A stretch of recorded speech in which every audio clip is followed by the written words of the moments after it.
আসসালামু আলাইকুম সুপ্রিয় দর্শক শ্রোতা, আশা করি সবাই ভালো আছেন। আজকের ভিডিও তাদের জন্য যাদের বাড়িতে কাঁঠাল গাছ রয়েছে কিন্তু কাঁঠাল আসছে না বা আসলেও তা ঝরে যাচ্ছে। কেন, কী কারণে ঝরে যাচ্ছে এবং তার প্রতিকারই বা কী, সেই বিষয়টি নিয়ে বিস্তারিত আলোচনা করব। প্রথমেই আমরা কী কারণে কাঁঠাল গাছে ফল আসে না বা আসলেও ঝরে যায় সেই বিষয়গুলো জেনে নেব। কাঁঠাল গাছ যদি শারীরিকভাবে দুর্বল বা অপুষ্টিতে ভোগে তাহলে কাঁঠাল ঝরে যেতে পারে বা অনেক সময় কাঁঠাল আসে না।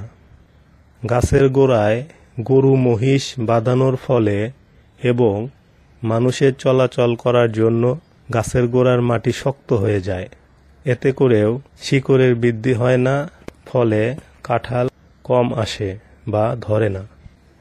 কাঁঠাল গাছে ফুল আসার সময় যদি গাছের গ্রোথ বেশি হয় তাহলে শুধু নতুন পাতা বের হবে, সেক্ষেত্রে ফুল বা ফল আসবে না।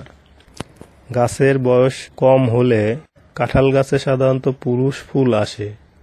2-3 বছর পর থেকে সমস্যাটা থাকে না।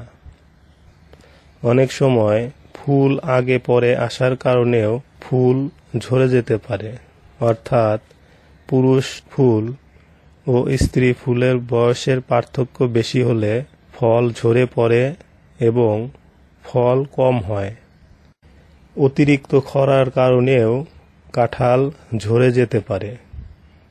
মাটি সমস্যা হলে, অর্থাৎ মাটি বেশি অম্লীয় বা ক্ষারীয় হলে অনেক সময় কাঁঠাল গাছে কাঁঠাল আসে না বা আসলেও ঝরে যায়।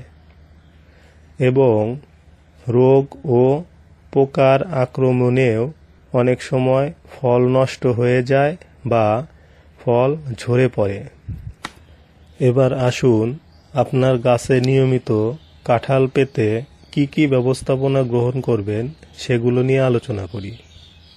প্রথমে যে কাজটি করতে হবে, গাছে সুষম মাত্রায় জৈব এবং রাসায়নিক সার প্রয়োগ করতে হবে। এক্ষেত্রে 10 থেকে 12 বছরের গাছে পচা গোবর 40 থেকে 50 কেজি, ইউরিয়া 1 থেকে 2 KG, TSP 1 KG, MOP 1 KG.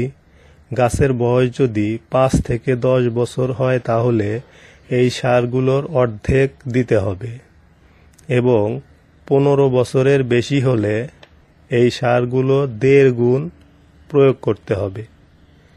প্রতি 3 ভাগ করে এই সার প্রয়োগ করতে হবে।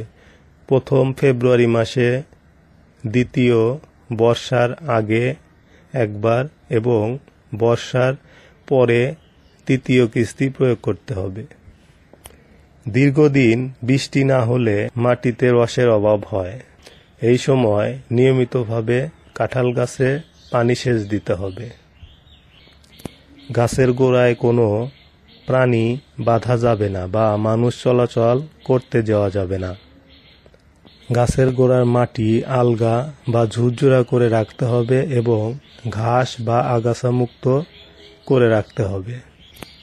গাছের অত্যাধিক গ্রোথ হলে কিছু ডালপালা ছাঁটাই করে দিতে হবে।